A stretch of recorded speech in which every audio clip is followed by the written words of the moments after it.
My name is Denise Hurley, and I want to welcome everybody to Harmonies. This is a show that I host and featuring local artists and musicians in the area. And I'd like to, get a chance to talk to them and listen to their music and see what's been going on, especially with Ashley. I haven't seen her in a while, but it has been a while. Yeah, it has been. It's great to be here. Thanks for having me. Thank you for coming. I appreciate it. And Ashley Jordan is Ashley's full name, Ashley Jordan. So let's see. So your roots are pretty much a small town country singer. Yep. And I believe that you grew up in Harvard. Yep, Harvard. Mass. It's a cute little town. Sure. Oh, we absolutely. don't even have a gas station. No. So what was it like growing up in Harvard? I love it. It was really quiet. It was really nice. I feel like it built a lot of my creativity. There's not much there, but there's great people, and it's a great space for just songwriting, and just evolving. It was a great place to grow up in. So nice. I still go back there all the time. You do. So yeah. You do. So that you're not there now. You're living in Boston right now, and we were just talking. There's a big difference between Harvard and Boston. There is a big difference. Yep. Yeah. It's funny. I still really do love the small town vibe, and it's just chill, and there's not a lot of traffic, and everyone leaves you alone. You know what I mean? Like I do. Oh, I do. So I mean, a little bit of both I think is good. It's good. So great. Okay. So as a young performer, how did you learn to perform? I saw on your website that you did summers in the Ozarks with your grandparents. Yeah, my mama. That's where she's from. Okay. And there was a lot of influence there in songwriting and singing. Did that influence you with your country music? Oh, definitely, on both sides. And like my uncle would always say, because I would be singing, he's like, "You've got like a twang, like I think you should do country music." And and I grew up hearing a lot of it from both sides. My dad as well, his dad, so my grandpa, played bluegrass, country music, kind of Johnny Cash kind of sound. Okay. And so, he passed away when I was younger, but we have like all of his music and his original songs, and I kind of got the best of both worlds from both sides. And my mom played piano, and it was a musical house. Wow, so that's a great way to grow up with all that music around you. Definitely. And very nice. Is your dream to become you are a country singer, but to go further with that? Definitely. I think when we start out, we see ourselves being at a certain point. I think no matter where I'm at, I keep seeing more, just wanting to get to that next place on the staircase, so just gonna keep working hard and writing music and hopefully touring more soon. We're doing a lot right now. I used to do a lot more solo, but I have a full band now, and they're all so talented, and I really want to get back out on the road and tour, and I have like 30 new songs that are I'm waiting to record and decide what's good for the next album. And terrific. So just keep still going down that road. Okay. So very good. Yep. This song's an original. This one's called Weight of the World.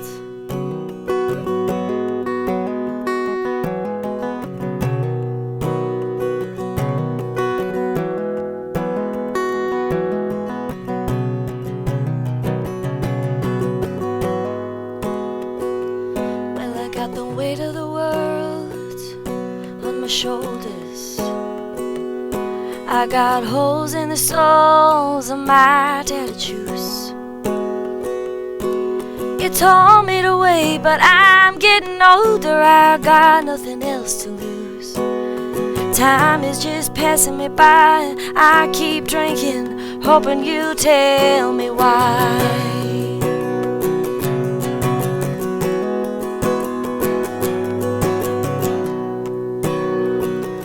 If you need the time for thinking, if you need the time for breaking my heart in two, well baby I give it to you, 'cause it's the best I can do.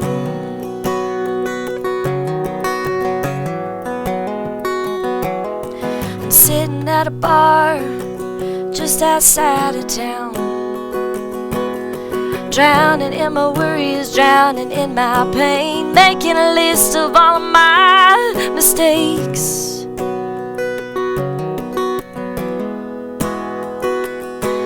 My tear-stained dreams all running dry. I keep wishing you were here with me tonight.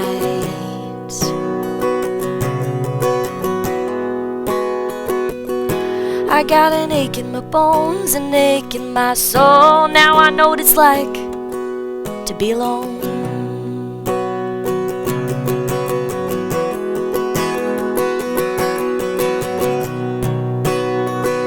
So if you need the time for thinking, if you need the time for breaking my heart in two, well baby, I give it to you, 'cause it's the best I can do.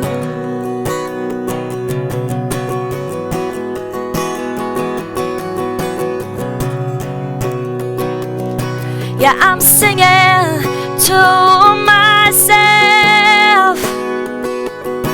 Yeah, I'm singing in my sleep. Honey, you were the best company to keep. Yeah, I'm singing to myself. Yeah, I'm singing in my sleep. You are exactly what I need.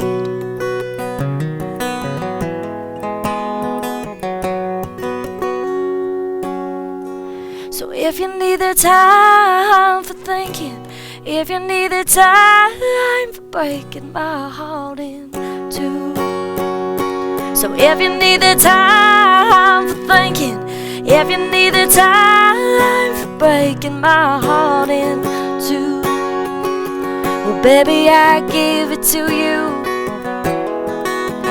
'cause it's the best I can do.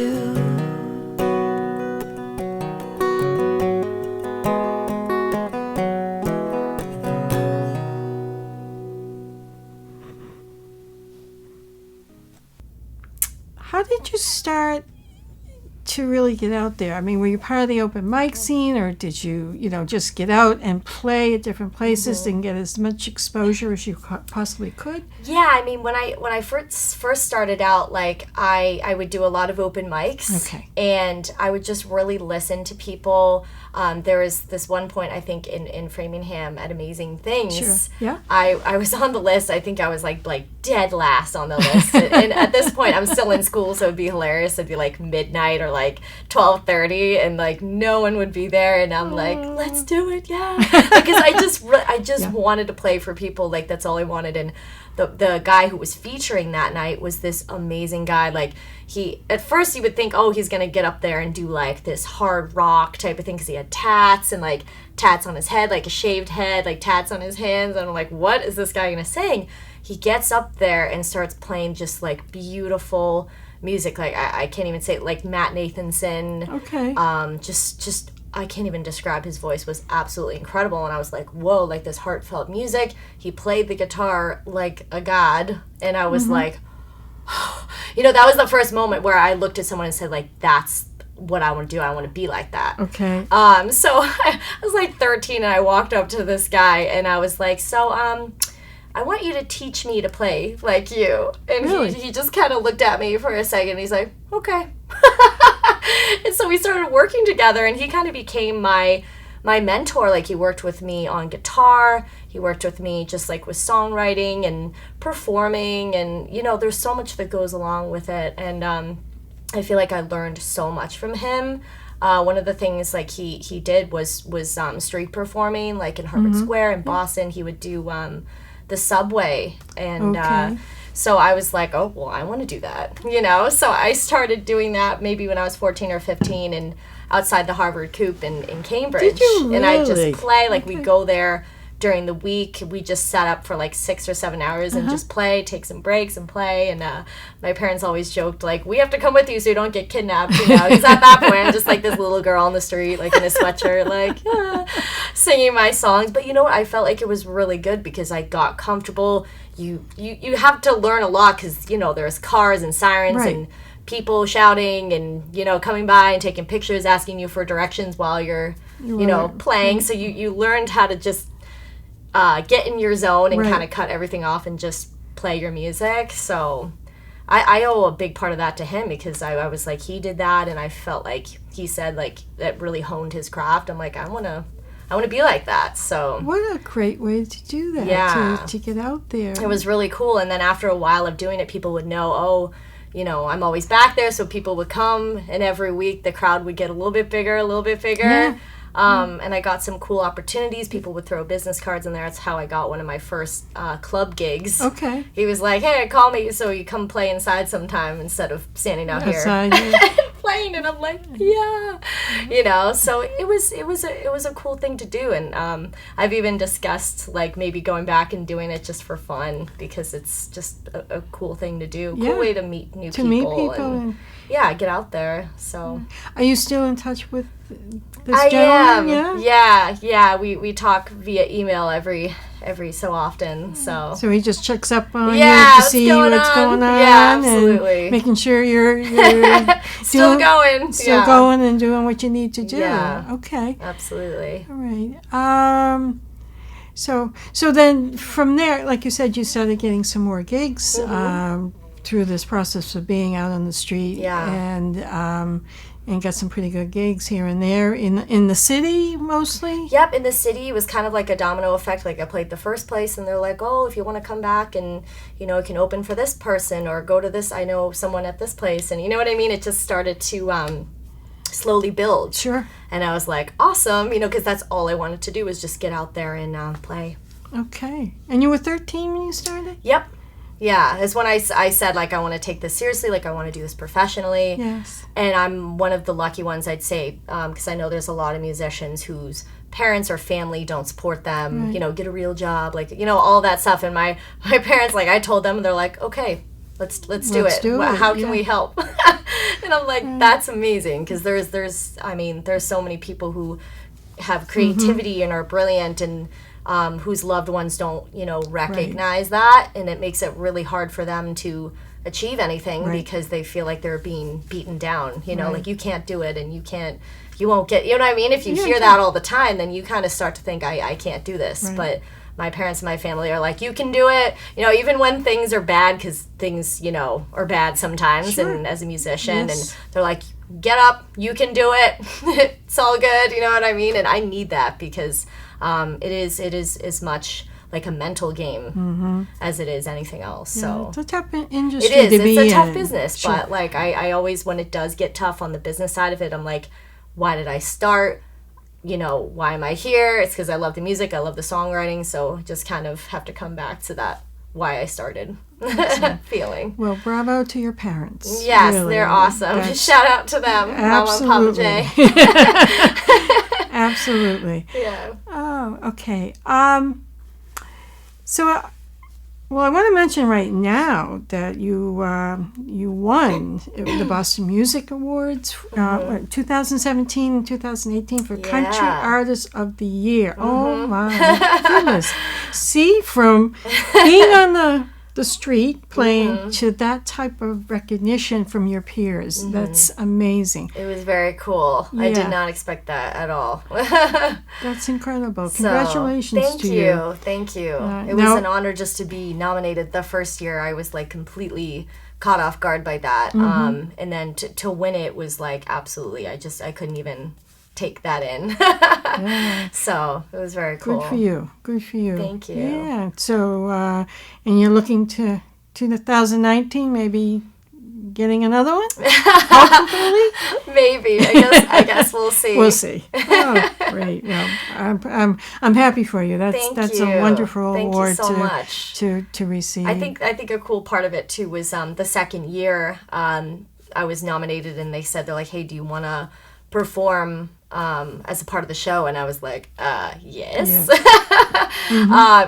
They have it every year at the House of Blues, so that's a really big stage in there. Sure. So that was a very exciting thing for not only me but for the band, Right, you know. right. So that was just like so cool. To me, I was like, I didn't care about anything else. I'm like, that is just so cool to get to be a part of it and perform.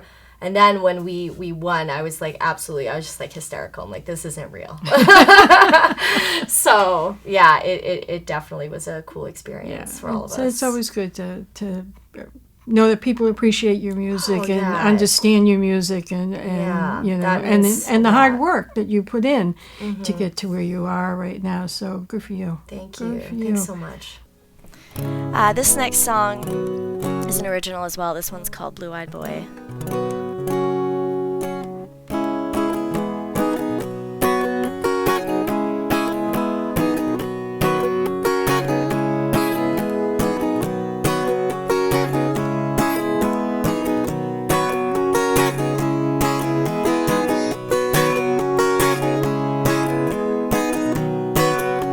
Sweatshirt that he left still smells like him. He's in my thoughts and I don't know what to do. I can't forget even if I wanted to. Well, I thought I loved that blue-eyed boy. Yeah, he smiled real nice and was so polite.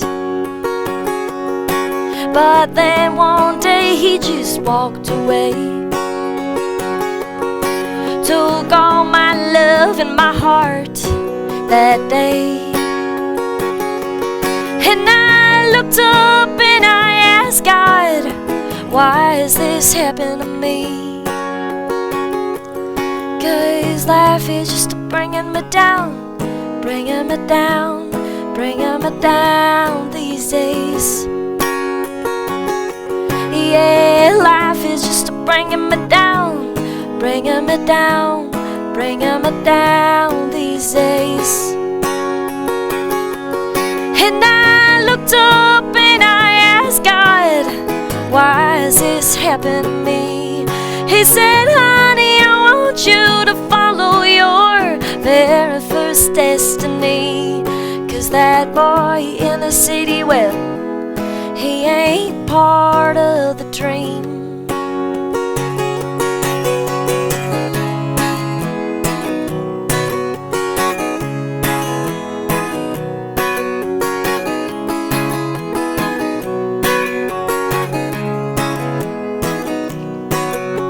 He called me up to say I'm moving on. I wish you well but can't see you anymore. And that's how quick he left my life. And that's just how fast I fell apart. And I looked up and I asked God, why has this happened to me? 'Cause life is just bringing me down, bringing me down, bringing me down these days. Yeah, life is just bringing me down, bringing me down, bringing me down these days. And I looked up and I asked God, why has this happened to me? He said, honey, I want you to follow your very first destiny. 'Cause that boy in the city, well, he ain't part of the dream. Well, you might be lonely without me by your side. Hope you see those city lights with your eyes open wide. And I looked up and I asked God, why has this happened to me? 'Cause life is just bringing me down, bringing me down, bringing me down these days. bringing me down, bringing me down, bringing me down these days. Yeah, life is just bringing me down, bringing me down, bringing me down these days. Okay, so I guess the other thing I'm interested in is the Nashville scene. I guess you were dreaming about going to Nashville, and you went to Nashville. Yeah. So what was that about? Nashville's great. I know people ask all the time, they're like, so when are you going to move there? I'm like, I don't know. I'm okay with right now just going back and forth. I'm planning on hopefully recording like maybe a new album or an EP there pretty soon. We went, I think last year or the year before for a competition called Nash Next. It was a really long process, and getting into it, I really didn't expect anything out of it other than good exposure. It was part of a radio station, and you would come and try out, and they had a local final. We made it through that, and I'm like, that's cool. We'll see. I didn't have high hopes at all. Right. Okay. And then we made it to the next round. I'm like, oh, okay, it's getting interesting now, And then the next time through, they're like, you guys are going to Nashville. They're going to fly you out there to perform at the Wild Horse Saloon in Nashville. And now we were like, oh yeah, because like just to go to Nashville is fun. Yeah. But to get to play a stage like that in front of, the celebrity judges was really, really cool. So yeah, it was a great experience. We made it to the top 10 both years. Wow. Which to me, I think the biggest part was just getting to play in front of industry people like that. Right. One of them was the CEO of Big Machine. Okay. Yeah. So getting to talk to him both times is really cool. I feel like we are just learning every time. And I think it was a great experience. Sure. So yeah, hopefully soon. I would love to go back when it's not a competition, Right. and just either perform or, work on the new record and stuff like that. Right. So. But you made some connections. You met some people. Oh, definitely. You kind of figured out how Nashville works. Yes. The ins and outs. So yeah, it's a big dynamic going on there. Oh, absolutely. So it's a great experience for you. Wow. Absolutely. It's a great place. It's an exciting place. It's one of those places that you go that you never sleep because everything's open until like 4 a.m, Bands playing until 3 a.m, and I'm like, good for you. Yeah. That's tough. So it's a crazy town, but I think it is a great place to go and visit for sure. Good. Nice. Okay. Now,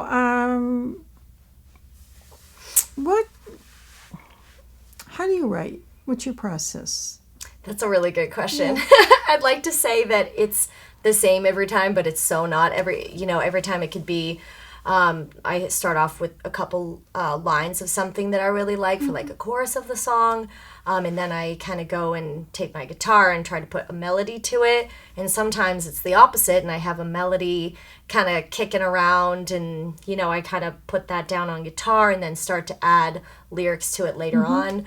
I use my iPhone a lot for that, for like the voice memos, like recordings, like because it's one of those things, if it comes up and you have a great idea, you can't wait. Because you'll forget it, like an hour later, it's gone, So I'll like turn on my little voice memo thing, and everyone knows when I have the phone like this, like do not disturb, because I am like, something's coming to my mind, like we're in the car, it just happens all the time. Sure. Just coming up with ideas or, lyrics or melodies like that. So I'd like to say it's the same every time, like it was a, standard process, but it never is. It's just very disorganized. Okay. Yeah. Well, but it works. But it works. Yeah. Okay. Yep. So what influences do you have for your songwriting? Oh gosh, so many. Yeah. Okay.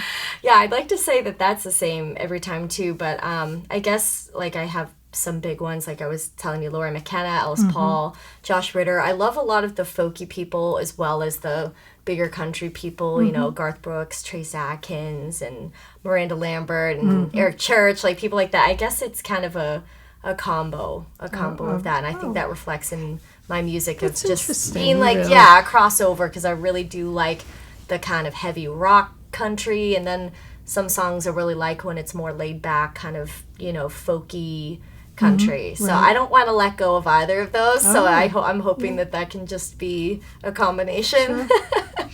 So, Nice. yeah, I definitely have a lot of them, and every time I hear a new song, I'll, write a new name down. I'm like, I'm digging that. Like Chris Stapleton is kind of newer. Yep. Well, not newer, but in the country scene, he's got that outlaw thing going on, Right. and I really love his songwriting and his music. So, yeah, my list keeps growing slowly. So, for sure. Great.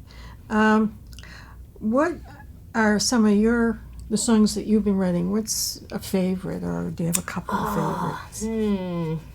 I guess I have a couple favorite. Probably the ones that I like the most are ones that are like really close to me kind of stories. I have a song coming out, hopefully the 30th. Okay. I've been working in the studio with my producer Joe Merrick, Guilty Dog Studios. He's awesome. And it's called 77 Ford Pickup Truck. And it's not going to be what people think. It's not like, one of those classic, country songs. It's kind of more talking about the person who drove that truck and that memory, and kind of telling that whole story of that relationship. So I'm excited about that because I feel like it's almost like a nice release. And there's just certain songs like that where maybe because it is more of a close story that I feel that connection and I want to really push that song and get it out there. So that's probably one of my favorites right now.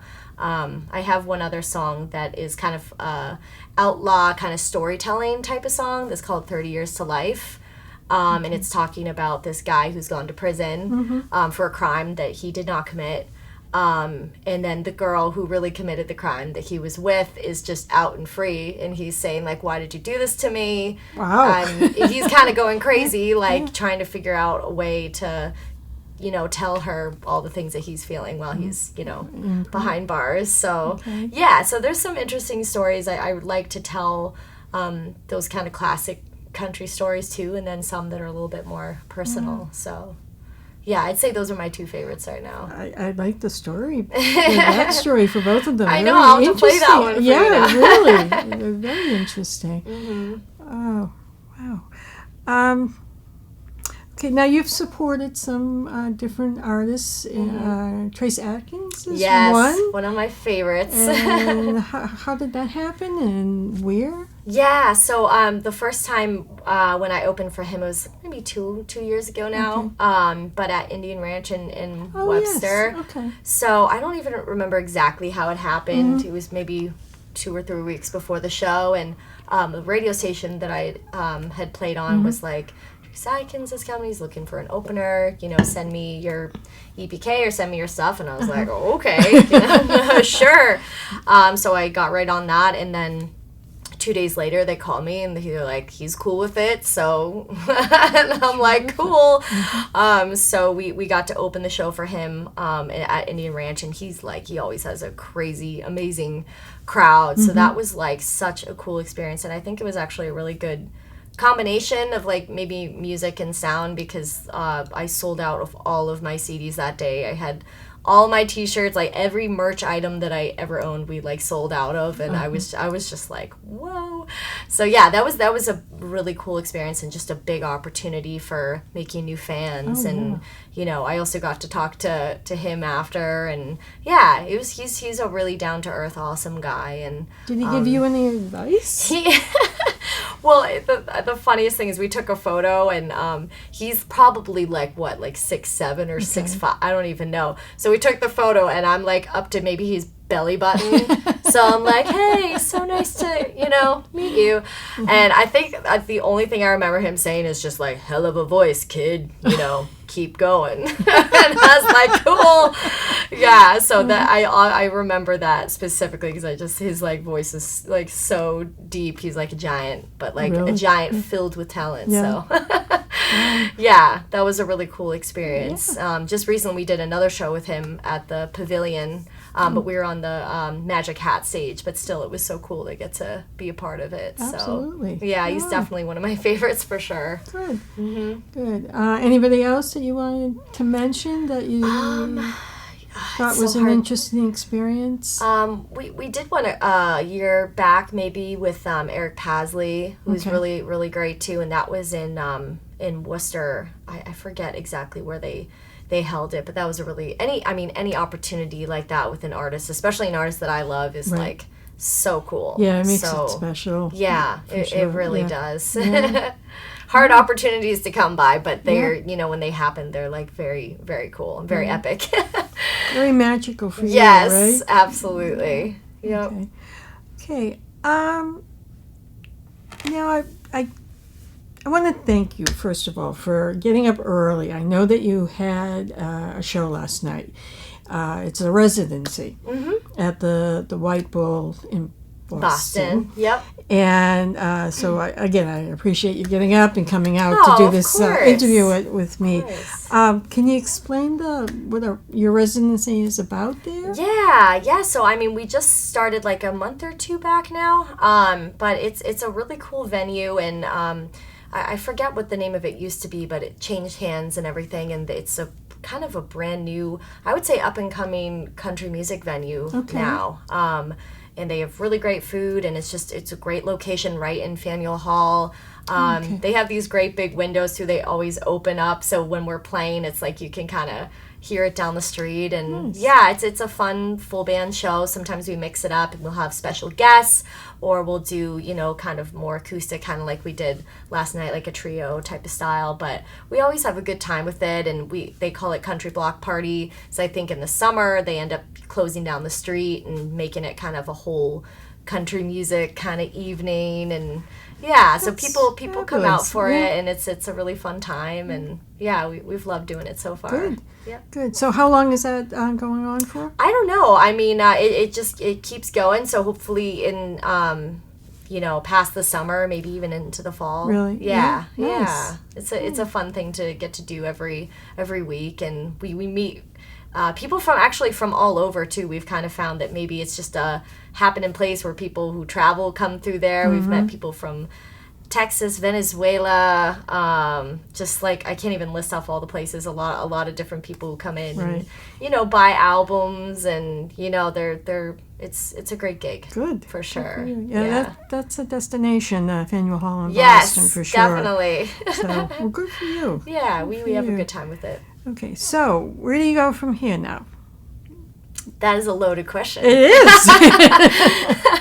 I don't know. I guess kind of, like I was saying before, it is the business. Even when you think you're in a good place with this, there's always somewhere else to go above that point. So I think, the next thing probably for me is just more recording. And I think the dream is really to get that album out of Nashville with the producer I really want to work with, and just keep going with it, getting it out there, getting lots of downloads and streaming. That's a big part of the industry now, is those numbers and everything for the songs. So I think doing that and touring and getting some bigger, higher level shows as we go along, which is what we're doing now, but think on a bigger scale would be awesome. Sure. So you're looking just New England or further out? Definitely nationally? further. Nationally would definitely be the goal. I think. Goal to get out there on the road. Because we've played a lot around here, and so we were just wanting to get out and do that as well. Good. I think every musician needs to do that too, and experience all those things, also for songwriting purposes too. So you find yourself an RV, get the band in there, and get on the road, right? Yeah, I think so. I think that's the next part of it too. Very good. Okay. And if not the next part, then the next part after getting all the recordings done. Get that done. So that's going on right now, recording a new CD, and when will that be ready, do you think? So I have a single that should be coming out on the end of June, and then after that, hopefully, then like an EP or a full album. Okay. Yeah. So, so how can people find your music? How can they download your music? Yep. So they can go to my website, so AshleyJordanMusic.com. I have all of my links off of there: Instagram, Ashley J Music, Facebook. Facebook.com, Ashley Jordan Music, and they can find everything on there. It's on iTunes, Google Play, Pandora, Spotify, all that good stuff. Those, those social media platforms. Great. That's so great. Well, thank you so much for coming to Harmonies and spending a little time with us, and I appreciate it, and I'm so thrilled for your success, and thank you. That's wonderful. Yes, because I remember you when you came to play at Lancaster Coffee House actually a long time ago. Yeah. And I'm just so happy with the growth and the success. Thank you. It's great to see you again. It's great to be a part of this. Thank you. It's really awesome what you guys are doing. So great to be part of it. Okay. So thanks again. And thanks again. This is Denise Hurley from Harmonies, and we'll see you next time. Bye. So if you need the time for thinking, if you need the time for breaking my heart in two, well, baby, I give it to you, 'cause it's the best I can do.